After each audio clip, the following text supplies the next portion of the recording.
السلام عليكم شباب، نتمنى تكونوا بخير ونتمنى ان شاء الله تكونوا بصحه جيده ومرحبا بكم في فيديو جديد. منين حطيت لكم الفيديو ديال طريقه التسجيل في مباراه الامن الوطني جاوني بزاف ديال الاسئله بخصوص التسجيل في المباراه. هادشي علاش اختاريت انني ندير لكم هذا الفيديو ونجاوبكم على هذه الاسئله باش هكا يستافدوا الناس اكثر. وقبل ما نبدا نجاوبكم على هذه الاسئله، الا كنتي اول مره كتشوف قناه الرسمي ما تنساش تشترك في القناه وتفعل زر الجرس باش توصل باي فيديو جديد ان شاء الله. وما تنساش لايك الفيديو. لاحظت انكم بزاف ديال الناس كيتفرجوا لي فيديو وما كاينش كاع تحفيز ديال لي لايك للفيديو. هادوك لي لايك الاخوان كنعرف بان الفيديو راه عجبكم، وكنحاول انني ندير لكم فيديوهات كثير، حيت كتلقى في الفيديو 4000 مشاهده وكتلقى اللايكات واحد 100 ولا 120. هنا كتقول الناس ما مهتمينش فكتعجز انك تنوض دير فيديو. وباش ما نطولوش يلا نبداو مباشره.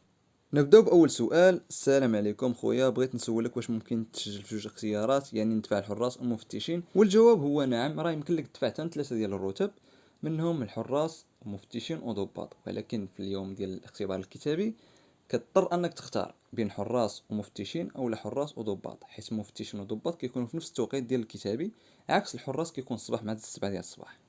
ندوزو للسؤال الثاني. واش اللي عنده 30 سنه و3 اشهر واش يمكن ليه يدفع؟ لا، ما يمكن ليهش يدفع، حيت كتكون انت فتي 30 سنه قبل المباراه ديال الاختبار الكتابي. بمعنى الا كنتي مثلا عندك 29 عام وفي شهر 10 20 فيه مثلا، ولا 21 22 عاد كملتي 30 يمكن لك تدفع.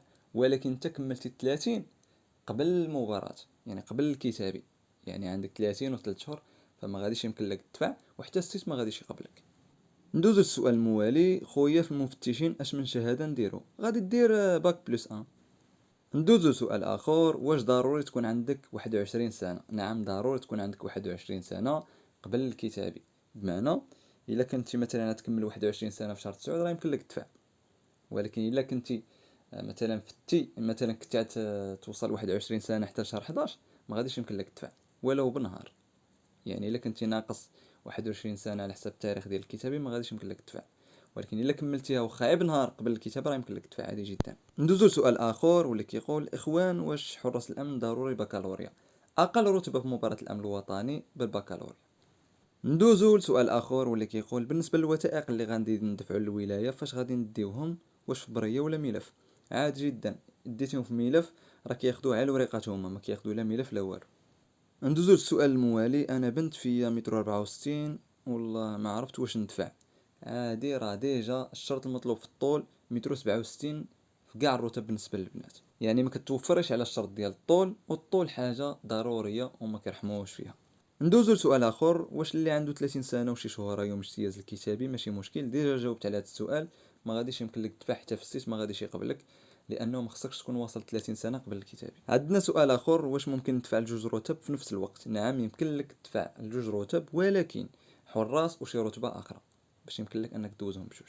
عندنا واحد السؤال اخر واللي كيقول: واش حنا اللي غندفعوا في 2024 امتى غادي يعيطوا علينا في البرومو؟ ما غاديش نجاوبك، غادي نقول لك سولي الناس ديال 2022. تحياتي. سؤال اخر واللي كيجيني بزاف: النقطه يا اخي مهمه او لا؟ هاد السؤال هذا ما خصكمش تسولوا دابا، خاصكم تسولوا حتى من ندوزو ان شاء الله الكتابي ويبداو يعيطوا للشفوي. عاد ممكن انكم تسولوا هاد السؤال هذا، حيت الكتابي كل شيء كيدوزو. كيبقى الانتقاء في الشفوي بعض المرات، بحال السنه اللي فاتت تقريبا ما كانش انتقاء كاع، لانه دوزو الناس عندهم غير 10 مثلا في الباك. فهمتوا؟ كل الانتقاء في العمداء فقط. وحاليا مازال ما باينش شي حاجه على الانتقاء، لهذه الا شفتوا شي حاجه في شي كونت اخر راه غير تخربيق وغير كذوب. متفاهمين الاخوان؟ هادشي الا كنتي كتقصد بالسؤال ديالك زعما الانتقاء. اما الا كنتي كتعني واش النقطه زعما كتعاونك في المباراه، اكيد اكيد راه الاستحقاق عنده دور كبير في المباراه. لهذا كل ما كانت عندك النقطه عاليه كل ما مزيان. عندي هذا السؤال وسولوني بزاف ديال الناس ودابا غادي نجاوبكم. درت واحد الخطا في النقطه ديال الباك وتاريخ المداوله. كاين شي حاله خاي، سواء غلطتي في الكنيه وخرجتي داك الاستماره، ولا غلطتي في سميتو في لادريس ولا في لاداد نيسونس ديالك، نسى داك الاستماره وبدا تسجيل جديد. فهمتوا؟ عادي جدا، قطع داك الورقه اللي خرجتي ودير تسجيل جديد، عادي ما كاينش مشكل. الا كنتي غلطتي، واخا اكدت عليكم في الفيديو ديال التسجيل انكم تاكدوا من المعلومات ديالكم قبل ما ديروا الاستماره، حتى تولي تساين عاوتاني داك 24 ساعه. فهمتوا؟ لهذا عادي جدا، غلطتي في شي حاجه غتعاود التسجيل عادي. فاهمين؟ عندنا سؤال اخر مهم بزاف، خويا بغيت ندفع جوج رتب، واش التسجيل الالكتروني غادي نديرو جوج مرات؟ نعم، غادي تسجل كل رتبه بوحده، وكل رتبه غادي تجمع ليها الملف ديالها بوحده، وكل رتبه غادي تدفعها بوحده. فاهمين؟ ضروري مثلا ديال الحراس غتوجد الدوسي ديالو تمشي تدفعو، وتولي عاوتاني دير الدوسي الاخر وتسير دفعو في نفس الوقت. الا كانوا عندك بجوج في نفس الوقت ديهم بدقه واحده. المهم كل ملف بوحدو، وكل ملف كتسجل في الموقع بوحدو. فاهمين؟ ندوزو لسؤال اخر، كيفاش تعرف بانك نجحتي في الشفوي قبل ما يردوا عليك؟ والله يوفق الجميع. باش كتعرف راسك انك نجحتي في الشفوي والبسيكو؟ فاش كيعيطوا لك البحث المعمق تمشي تحط اوراق البحث في بوق نادر. هذه الحاجه الوحيده اللي كتعرف راسك راك نجحتي. شنو الطريقه باش ندفعوا لجوج رتب؟ عادي جدا، مثلا دفعتي الحراس كتسجل في السيت، كتخرج الاستماره، كتجمع الدوسي ديالك، كدير الكوميساريه. وفي نفس الطريقه بالنسبه للرتبه الاخرى، حتى هي كتسجل في السيت، كتيري الاستماره، كتجمع الوريقات ديالك، عاوتاني حتى هي كدير الكوميساريه. تسجل في نفس الوقت باش تديهم دقه واحده وهني راسك. عادي جدا، كل حاجه بالدوسي ديالك كيف ما قلت لكم في السؤال اللي قبل. سؤال اخر واللي كيقول عافاك، واش يمكن ندفع الحراس في نفس الوقت المفتشين ولا ضباط؟ نعم عادي جدا، ولكن واحد القضيه نسيت ما قلتهاش وما جاوبت عليها قبيلات في السؤال اللي نفس ديال هذا السؤال هذا، هو انه مثلا الا دفعتي الحراس ومفتشين، بعض المرات كيكون المدارس مختلفين. يعني المدرسه اللي دوز فيها الحراس ماشي هي اللي دوز فيها المفتشين، يعني خصك ديبلاصا فإلا قد داك الوقت راه مزيان. اما باش واش يمكن لك يعني تدفع جوج رتب ولا ثلاثه، راه عادي جدا، كيبقى الاختيار ديالك انت. سؤال اخر اللي كيسولوني بزاف ديال الدراري وكنلقاه بزاف واخا ديجا هضرت عليه في طريقه التسجيل، هو السؤال ديال شنو غادي ندي معايا للكوميساريه. خويا ولا اختي، مثلا نهضروا حنا على حراس، ملي كتسجل كتخرج ديك الاستماره ياك، كتزيد عليها فوتوكوبي ديال الفاك، بيان النقاط، لاكارت ناسيونال، طلب خطي يكون مكتوب باليد اكيد بالعربيه، وواحد الترخيص بالنسبه للناس اللي خدامين في المكاتب العموميه، كيجيبوا داك الترخيص باش انهم يمكن يدوزوا المباراه.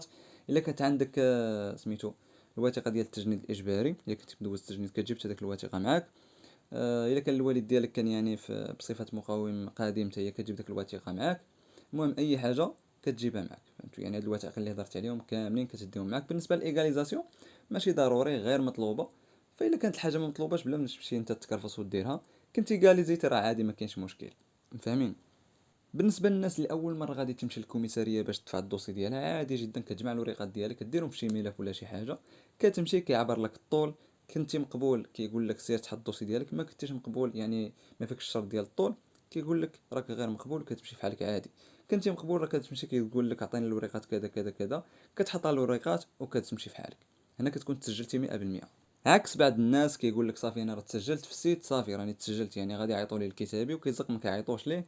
وقعت بزاف ديال الناس كانوا توصلوا معايا كيقول لي حنا ما عيطناش للكتابي، واش يعني ما دزناش من الثقه وكذا، هما ديجا ما كيكملوش الدوسي ديالهم، يعني ما كيمشيوش يدفعوا في الكوميساريه، وهذا اكبر خطا. فاهمين؟